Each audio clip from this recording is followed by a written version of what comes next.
अपने महापुरुषों के मान सम्मान के लिए, समाज के स्वाभिमान के लिए यदि रविंद्र भाटी को 10 बार जेल जाना पड़े, 10 बार उनको यदि काले पानी पे भी चढ़ना पड़े तो उसके लिए मैं तैयार हूँ। सबसे पहले तो दोषी देश के नहीं, प्रदेश के मुखिया योगी आदित्यनाथ ने, जो दादरी में आके गुजर सब में काली कूद के गए थे, सबसे बड़े दोषी तो मैं उनको मानता हूँ। एक जाति का पक्ष लेते हैं, जातिवादी मुख्यमंत्री अपने, जबकि प्रदेश का मुख्यमंत्री सब जातियों का होता है, तो उन पर चश्मा चढ़ा हुआ अपनी जाति का। गुजर समाज बहुत जल्दी इस चश्मे को उतार देगा, देख लेना आप।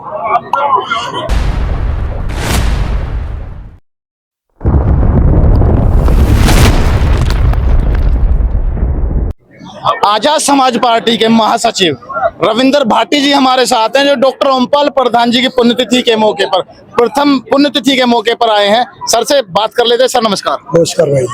सर, आज डॉक्टर ओमपाल जी की पहली पुण्यतिथि है, इसके मौके पर क्या कहेंगे? देखिए, सबसे पहले तो प्रधान जी के चरणों में नमन करता हूँ और सच्ची दिल से श्रद्धांजलि देता हूँ, क्योंकि हमारा बहुत समय गुरु जी के सानिध्य में और दुजाने में भी बहुत हम खेलने आते थे। वो एक स्पोर्ट्समैन के साथ साथ, जनप्रतिनिधि के साथ साथ एक बहुत अच्छे इंसान थे। बच्चों में बच्चे थे, बुजुर्गों में बुजुर्ग थे, और जैसा उनको माहौल था या जैसा देश वैसा भेष, वो वाली बात है ना जी। तो प्रधान जी में सर्वगुण संपन्न है। आज हमें उनकी पुण्यतिथि पर हम उनको बहुत मिस कर रहे हैं। हमारा बचपन इनके पास बीता, पूरे परिवार के साथ बीता, बहुत सारे आयोजनों में साथ रहे, चाहे क्रिकेट के हो चाहे वॉलीबॉल के हो, और राजनीति के क्षेत्र में भी उन्होंने बहुत अच्छा काम किया। हम तो ऊपर वाले से नाराज भी हैं कि अभी प्रधान जी की समाज को बहुत जरूरत थी, इतनी जल्दी उनको नहीं बुलाना चाहिए था, लेकिन ऊपर वाले के सामने किसी की चलती नहीं। लेकिन उम्मीद ये है कि जो हमारे भाई हैं, चाहे सौमिंदर हो, अज्जू हो, अनुज हो, सारी टीम, ये उनके जो उन्होंने समाज में जो काम आगे बढ़ाया था उसको आगे ले जाएंगे, ऐसी शुभकामनाएं हम अपने भाइयों को देते हैं। ऐसा सबसे लोकप्रियता उनको किस चीज में हासिल थी सर? देखिए, मैं तो कहूँगा जैसे क्रिकेट में ऑलराउंडर होते हैं ना, वो खिलाड़ी भी थे, अच्छे अधिवक्ता थे, अच्छे वक्ता थे, अच्छे नेता थे, अच्छे बड़े भाई थे, अच्छे गार्जियन थे। तो वॉलीबॉल में भी एक स्टार खिलाड़ी थे, और उन्होंने दुजाने में खेल को वॉलीबॉल टूर्नामेंट के माध्यम से या अन्य माध्यम से बहुत आगे तक पहुंचाया। उनकी कमी हमेशा रहेगी, और यदि उनका सानिध्य, उनकी छत्र छाया हमारे पे और ज्यादा दिन तक रहती तो उसका बहुत युवाओं को, खिलाड़ियों को लाभ मिलता। गांव में ऐसे व्यक्ति का होना जो कि अपने अंतिम दिनों तक एजुकेशन के प्राप्ति में लगे रहे, उसके लिए क्या कहोगे सर? उनके लिए, प्रधान जी के लिए मेरे पास शब्द भी कम है, और उनको किसी परिधि में नहीं बांध सकते उनके किए गए कार्यों को। ऐसे व्यक्तित्व कभी कभी जन्म लेते हैं, लेकिन मुझे इतनी उम्मीद है कि हमारे जो भाई हैं, उनके बच्चे हैं, उनके गुण उनमें काफ़ी हद तक है भी, और उनके कारवा को वो रुकने नहीं देंगे। उनके जो मिशन था या उनकी सोच थी गांव के, समाज के बारे में, खेलों के बारे में, शिक्षा के बारे में, उसको ये कई गुना आगे बढ़ाने का काम करेंगे। आप आजाद समाज पार्टी भीम आर्मी के महासचिव हैं, उसके लिए क्या कहोगे सर?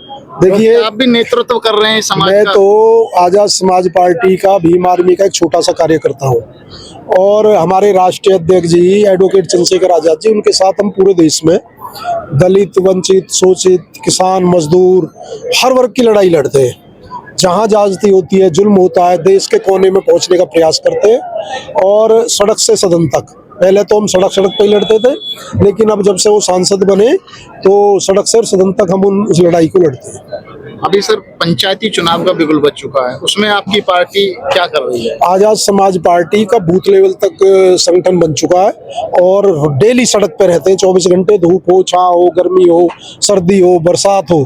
सबसे ज्यादा सदस्य आजाद समाज पार्टी के इस बार जीतेंगे।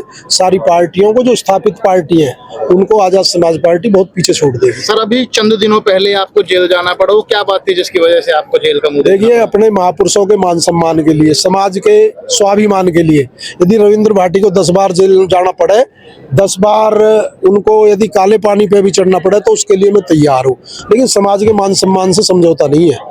और जो हमारे महापुरुषों के जो इतिहास को कुछ लोग, असामाजिक लोग खंडित करना चाहते हैं, जब तक शरीर में प्राण है उस इतिहास को ना खंडित होने देंगे, ना समाज का अपमान होने देंगे। समाज को सामाजिक रूप से, शैक्षिक रूप से सशक्त बनाना है। जो राजनीतिक हिस्सेदारी उनकी हमेशा अपेक्षा करी गई है पार्टियों द्वारा, या मुगलों के समय पे भी वो लड़ते रहे, अंग्रेजों से भी वो लड़ते रहे।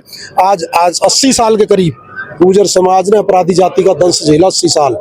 लेकिन अब युवा जागरूक तो हो रहे हैं और अब राजनीतिक हिस्से के लिए, हक के लिए, अधिकार के लिए, आरक्षण के लिए संघर्ष जारी है और करते रहेंगे। सर कौन खंडित कर रहा है? देखो, सरकार के दम पे कुछ लोग होते हैं जिनको इतिहास की कम जानकारी है।